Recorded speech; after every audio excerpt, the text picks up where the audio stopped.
Hello friends, welcome to Gomathi's kitchen. இன்னை நம்ம பார்க்க போற ரெசிபி பாத்தீங்க அப்படினா வரப்போற டிசம்பர் 27ஆம் தேதி திருவாதிரை அன்னைக்கு செய்யற மாதிரியான களி கூட்டு ரெண்டுமே எப்படி செய்யலாம்ங்கறத பார்க்கலாம்.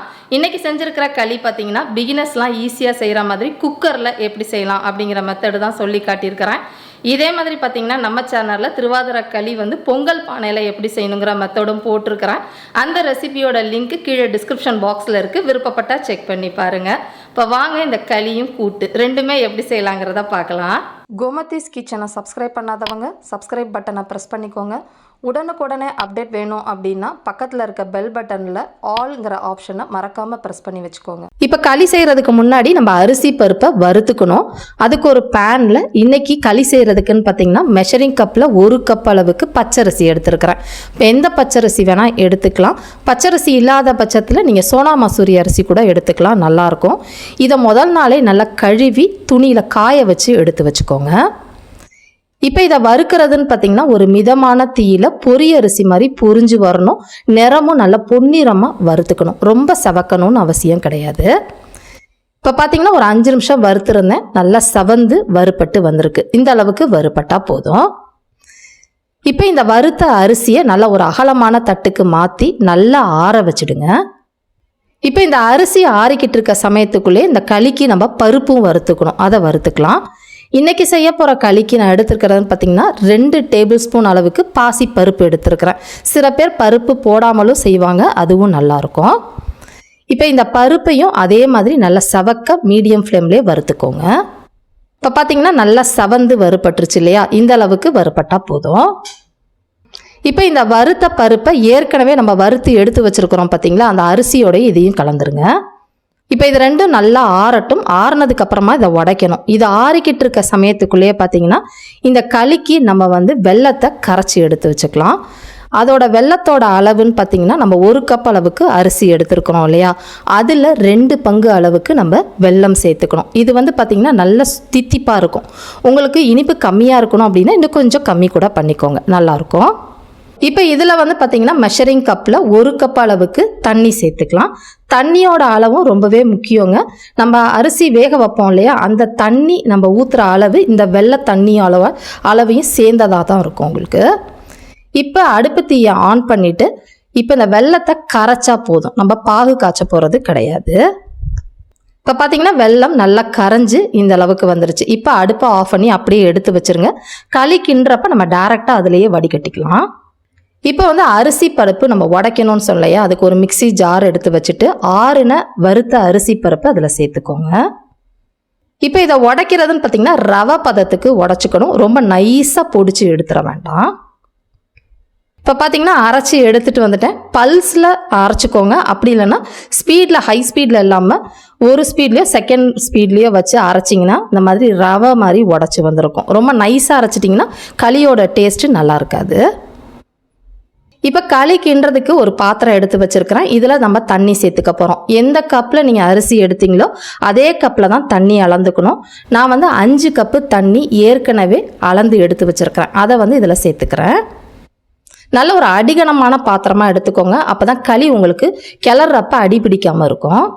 இப்போ இதுலேயே நம்ம ஏற்கனவே கரைச்சி எடுத்து வச்சுருக்கிற வெல்லத்தையும் சேர்த்துக்கலாம். மொத்தமாக பார்த்திங்கன்னா 1 கப்பு அரிசி 2 டேபிள் ஸ்பூன் பருப்புக்கு 6 கப் அளவுக்கு தண்ணி சேர்த்துருக்குறேன். இப்போ இதுலேயே பார்த்திங்கன்னா 1/2 கப் அளவுக்கு துருவின தேங்காய் சேர்த்துக்கோங்க. அடுத்ததாக இனிப்புனாலே நம்ம கொஞ்சமாக உப்பு போட்டுறப்ப தான் அந்த இனிப்பு சுவையை உங்களுக்கு தூக்கி கொடுக்கும். அதனால் ஒரு 1/4 டீஸ்பூன் போல் உப்பு சேர்த்துக்கோங்க. இப்போ இது எல்லாத்தையும் நல்லா கலந்து விட்டுறலாம். அடுப்பு தீயை மீடியமாக வச்சு எரிய விடுங்க. இது கலந்ததுக்கு அப்புறமா இது வந்து நல்ல தளன்னு கொதிக்கணும். அதுக்கப்புறமா உடச்ச அரிசி பருப்பை சேர்க்கணும். இப்போ பார்த்தீங்கன்னா நல்ல தளன்னு இந்த அளவுக்கு கொதிக்குது இல்லையா, இந்த சமயத்தில் நம்ம சேர்த்துக்க போகிறோம் அரிசி பருப்பை. முக்கியமாக அரிசி பருப்பு சேர்க்குறப்ப மீடியம் ஃப்ளேமுக்கும் லோ ஃப்ளேமுக்கும் நடுவில் அடுப்பை வச்சுட்டு கொஞ்சம் கொஞ்சமாக போட்டு கிளறிக்கோங்க. ஒட்டு மொத்தமாக போட்டிங்க அப்படின்னா சில சமயம் கட்டி பிடிக்க ஆரம்பிச்சிடும் உங்களுக்கு. இப்போ பார்த்தீங்கன்னா எல்லாமே சேர்ந்து நல்லா கலந்து விட்டுட்டேன். இப்போ இதை ஒரு மீடியம் ஃப்ளேம்லேயே வச்சு வேக விடுங்க. இடையில கலந்து விடுங்க, இல்லாட்டி டக்குன்னு நமக்கு கீழே அடி பிடிச்சிரும். இப்போ பார்த்தீங்கன்னா களியும் ஒரு அரைவாசி நல்லா வெந்து தண்ணியும் இந்த அளவுக்கு சுண்டி வந்திருக்கும். இப்போ நல்லா இந்த கன்சிஸ்டன்சி வந்ததுக்கு அப்புறமா அடுப்பை ஆஃப் பண்ணிடுங்க. இதுக்கு மேலே நம்ம குக்கர் பாத்திரத்துக்கு மாற்றி இதை நம்ம வேக வச்சுக்க போகிறோம். அது இன்னுமே உங்களுக்கு ஈஸியாக இருக்கும். இப்போ இந்த களி வேக வைக்கிறதுக்காக குக்கரில் கொஞ்சமாக தண்ணி விட்டுருக்கேன். இதில் குக்கர் ஸ்டாண்டை உள்ளே வச்சுக்குவோம். டைரெக்டாக குக்கரில் வச்சோம் அப்படின்னா டக்குன்னு அடி பிடிச்சிரும். அதனால் இந்த மாதிரி பாத்திரத்தில் வச்சு வேக வச்சுக்கோங்க.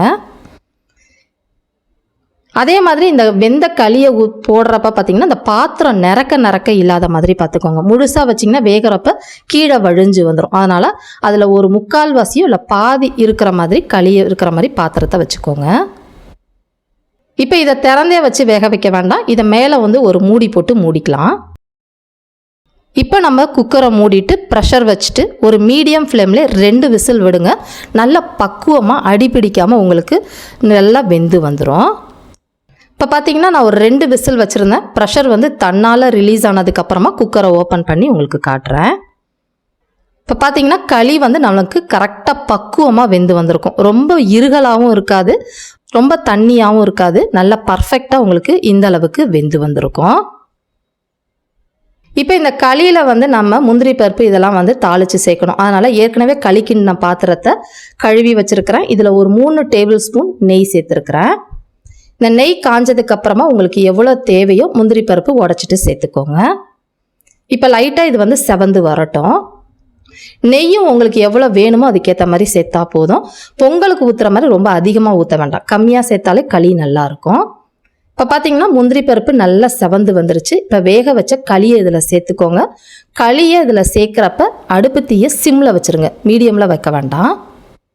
இப்போ களியெல்லாம் சேர்த்த பிறகு இந்த நெய் முந்திரி பருப்பு எல்லாம் சேர்ந்து வர மாதிரி கலந்து விடணும். அதுக்கு முன்னாடி ஒரு 3 பச்சை ஏலக்காவை நல்லா பொடிச்சிட்டு இதில் சேர்த்துக்கோங்க வாசனைக்காக. எக்காரணத்துலேயும் அடுப்பு தீயை அதிகப்படுத்த வேண்டாம், சிம்லே வச்சு நல்லா கலந்து கொடுங்க. இப்போ உங்களுக்கு களி பார்க்குறப்ப இந்த கன்சிஸ்டன்சியில் பொங்கல் மாதிரி இருக்கும். சுட சுட சாப்பிட்றதுக்கு. ஆறுனதுக்கப்புறம் கொஞ்சம் உதிரியாக ரொம்பவே நல்லா டேஸ்ட்டாக இருக்குங்க. நம்மளோட திருவாதிரை களி ரெடி ஆயிடுச்சு. இப்போ அடுத்ததாக 7 காய் கறி கூட்டு பண்ண போகிறோம். அதுக்கு பருப்பு வேக வச்சுக்கலாம் குக்கரில். இன்றைக்கி செய்ய போகிறதுக்குன்னு பார்த்தீங்கன்னா 1/2 கப் அளவுக்கு துவரம் பருப்பு எடுத்துக்கிறேன். இதை 2 தடவை கழுவிக்கலாம். இப்போ கழுவுன பருப்பில் எந்த கப்பில் பருப்பு அளந்தீங்களோ அதில் 3 கப் அளவுக்கு தண்ணி சேர்த்துக்கோங்க. அடுத்ததாக இதில் 1/4 டீஸ்பூன் அளவுக்கு மஞ்சள் பொடி, 1/4 டீஸ்பூன் அளவுக்கு பெருங்காய பொடி சேர்த்துக்கலாம். இப்போ இதை நல்லா கலந்து விட்டுருங்க. இப்போ இந்த பருப்பு வேக வைக்கிறதுக்கு குக்கரை மூடிட்டு ப்ரெஷர் வச்சுட்டு ஒரு மிதமான தீயில 3லேருந்து 4 விசில் நல்லா குழைய பருப்பை வேக வச்சு எடுத்துக்கோங்க. இந்த பருப்பு வெந்துக்கிட்டு இருக்கிறதுக்குள்ளேயே இந்த 7 காய் கறி கூட்டுக்கு நம்ம மசாலா எல்லாமே வறுத்துட்டு அரைக்கணும். அதை ரெடி பண்ணிக்கலாம். இப்போ அதை வறுக்கிறதுக்கு ஒரு பேனில் 1 டீஸ்பூன் எண்ணெய் சேர்த்துக்கோங்க. இப்போ இந்த கறி கூட்டுக்கு நம்ம கட்டி பெருங்காயம் போட்டு செய்கிறப்ப ரொம்ப நல்லா இருக்கும். அதாவது கொஞ்சமாக சேர்த்து இந்த எண்ணெயில் பொரிய விட்டுக்கலாம். இல்லாத பட்சத்தில் கறி கூட்டு நீங்கள் கொதிக்கிறப்ப 1/2 டீஸ்பூன் பொடி பெருங்காயம் கூட சேர்த்துக்கோங்க. இப்போ இந்த பெருங்காயம் நல்லா பொரிஞ்சு வந்ததுக்கு அப்புறமா இதில் 1 டேபிள் ஸ்பூன் அளவுக்கு மல்லி விதை சேர்த்துக்கோங்க. அடுத்ததாக 1/2 டேபிள் ஸ்பூன் அளவுக்கு கடலைப்பருப்பு சேர்த்துக்கலாம். கூடவே பார்த்தீங்கன்னா ஒரு 1/4 டீஸ்பூன் அளவுக்கு வெந்தயம் சேர்த்துக்கோங்க. இப்போ இதை ஒரு மிதமான தீயில லைட்டாக செவந்து வர மாதிரி வறுத்து விடலாம். இப்போ பார்த்தீங்கன்னா ஓரளவு வறுப்பட்டு இருக்கப்பே காரத்துக்கு தகுந்த மாதிரி வரமிளகா 5 வரமிளகா சேர்த்துருக்கிறேன். கூடவே 1/2 டீஸ்பூன் அளவுக்கு மிளகு சேர்த்துருக்கிறேன். உங்களுக்கு காரத்துக்கு தகுந்த மாதிரி மிளகா அளவை நீங்கள் கூட குறைச்சி சேர்த்து நல்லா வறுத்து விடுங்க. இப்போ பார்த்தீங்கன்னா எல்லா சாமான்களும் செவந்து வறுப்பட்டதுக்கு அப்புறமா இதில் ஒரு 1/3 கப்பு, அதாவது 1/2 கப்புக்கு கொஞ்சம் கம்மியாக துருவின தேங்காய் சேர்த்து அந்த ஈரத்தன்மை போகிற அளவுக்கு வறுத்து விடுங்க. இப்போ பார்த்தீங்கன்னா நல்லா வறுப்பட்டு இந்த அளவுக்கு வந்ததுக்கு அப்புறமா இதை எடுத்து நல்லா ஆற வச்சுடுங்க. ஆறுனதுக்கு அப்புறமா இதை அரைச்சிக்கலாம். இப்போ இந்த மசாலா அரைக்கிறதுக்காக ஒரு சின்ன மிக்சி ஜார் எடுத்து வச்சுக்கோங்க. இப்போ வறுத்த சாமான்கள் எல்லாமே ஆறுனதுக்கு அப்புறமா மிக்சி ஜாரில் சேர்த்துக்கோங்க. இப்போ இதில் தேவையான அளவு தண்ணி ஊற்றி நல்லா நைஸாக அரைச்சி எடுத்துகிட்டு வந்துடுங்க. இப்போ நம்மளோட மசாலா அரைச்சி ரெடி ஆகிடுச்சு. இப்போ கூட்டுக்கறி செய்ய ஆரம்பிச்சிடலாம். அதுக்கு முன்னாடி பார்த்திங்கன்னா நம்ம வேக வச்ச பருப்பும் நல்லா வெந்து வந்துருச்சு. அதை மத்துலையோ இல்லை இந்த மாதிரி விஸ்கு வச்சு நல்லா குழைய மசிச்சு எடுத்து வச்சுக்கோங்க. இப்போ 2மே ரெடி ஆகிடுச்சு. கூட்டுக்கறி செய்ய ஆரம்பிச்சிடலாம். இப்போ இந்த கூட்டுக்கறிக்குன்னு பார்த்தீங்கன்னா முதல்ல காய்கறிகள் வேக வச்சுக்க போகிறோம். அதுக்கு 7 காய் 9 காய் இந்த மாதிரி ஒத்தப்படையில் காய்கறிகள் எடுத்துக்கோங்க. இப்போ நான் போட்டிருக்க காய்கறிகளில் கத்திரிக்காயில் பூச்சி இருக்குன்னு நீங்கள் சில பேர் சொல்லுவீங்க. அது பூச்சி கிடையாதுங்க. இங்கே குளிர்காலத்தில் கத்திரிக்காயில் அந்த விதை இந்த மாதிரி கருப்பாக தான் கிடைக்கும், அது பூச்சி இல்லை.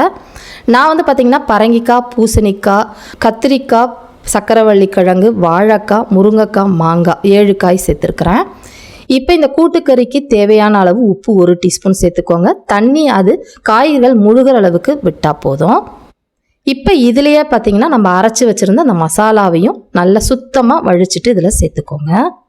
நான் வந்து இன்றைக்கி கொஞ்சம் தண்ணியாக தான் செய்ய போகிறேன். கூட்டுக்கறின்னா நல்லா குழகுழப்பாக இருக்கணும். அதுக்கேற்ற மாதிரி நீங்கள் தண்ணியோட அளவை கூட குறைச்சி சேர்த்துக்கோங்க. இப்போ இந்த காய்கறிகள் வேக வச்சுக்கலாம். மீடியம் ஃப்ளேமில் வச்சு நல்லா மூடி வச்சு வேக விடுங்க. இப்போ பார்த்தீங்கன்னா மசாலாலாம் நல்லா கொதிச்சு காய்கறிகள் எல்லாமே நல்லா பக்குவமாக வெந்து வந்துருச்சு. இந்த அளவுக்கு காய்கறிகள் வெந்ததுக்கு அப்புறமா வேக வச்சு மசிச்சு வச்சிருக்கிற பருப்பை இதில் சேர்த்துக்கோங்க. இதில் வந்து பார்த்திங்கன்னா வெங்காயம், தக்காளி, பூண்டு எதுவுமே சேர்க்கக்கூடாது.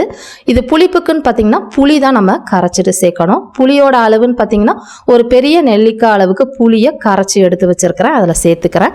புளியோட புளிப்பு வேண்டாம் அப்படிங்கிற பட்சத்தில் நீங்கள் தக்காளி நீங்கள் காய்கறிகள் வேக வைக்கிறப்பே உங்களுக்கு புளிப்புக்கு தகுந்த மாதிரி போட்டு கொதிக்க வச்சு வேக வச்சுக்கோங்க. இப்போ இதையெல்லாம் சேர்ந்து நல்லா கொதிச்சு வரட்டும்.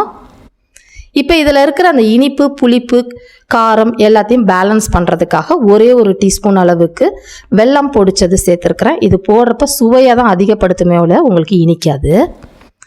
இப்போ பார்த்தீங்கன்னா இது ஒரு 5 நிமிஷம் நல்லா தளன்னு கொதிக்க விடுங்க. இது கொதிச்சுக்கிட்டு இருக்கப்பே நம்ம இதுக்கு ஒரு தாளிப்பு ரெடி பண்ணிக்கலாம். தாளிக்கிறதுக்கு தாளிப்பு கரண்டியில் 1.5 ஸ்பூன் எண்ணெய் சேர்த்துக்கிறேன். எண்ணெய் நல்லா காஞ்சதுக்கு அப்புறமா 1.5 டீஸ்பூன் அளவுக்கு கடுகு, உளுத்தம் பருப்பு, கொஞ்சமாக ஒரு 4-5 வெந்தயம் சேர்த்துருக்குறேன். இப்போ இது எல்லாமே நல்லா பொரிஞ்சு செவந்ததுக்கு அப்புறமா ஒரே ஒரு வரமிளகாவும் கொஞ்சமாக கருவேப்பிலையிலையும் போட்டு நல்லா செவந்து இந்த அளவுக்கு பொரிஞ்சதுக்கு அப்புறமா இதை எடுத்து கொதிச்சுக்கிட்டு இருக்கிற கூட்டுக்கறியில் சேர்த்துருங்க. இது தாளிப்பு சேர்த்ததுக்கப்புறமா ஒரு 2 நிமிஷம் நல்லா கொதிக்க விடுங்க. கொதிச்சிட்டு இருக்கப்பே பொடியாக நறுக்கினா கொத்தமல்லி இலைகளும் சேர்த்து நல்லா கலந்து விட்டு ஆஃப் பண்ணிடலாம். நான் ஏற்கனவே சொன்ன மாதிரி இன்றைக்கி குழம்பு மாதிரி கொஞ்சம் தண்ணியாக செஞ்சுருக்கிறேன். உங்களுக்கு வேணும்னா நல்லா குழகுழப்பாக திக்காக கூட நாங்கள் செஞ்சு எடுத்துக்கலாம், நல்லாயிருக்கும். இதே மாதிரி அளவுகளோட இந்த கூட்டுக்கறியும் களியும் இந்த திருவாதிரைக்கு நீங்களும் செஞ்சு பாருங்கள். செஞ்சு பார்த்துட்டு எப்படி இருக்குங்கிறத கமெண்ட் பண்ணுங்கள். வீடியோ பிடிச்சிருந்தாலும் கமெண்ட் பண்ணுங்கள், லைக் பண்ணுங்கள், ஷேர் பண்ணுங்கள். மறக்காமல் கோமதிஸ் கிச்சன் சேனலையும் சப்ஸ்கிரைப் பண்ணி வச்சுக்கோங்க. தேங்க்ஸ் ஃபார் வாட்சிங்.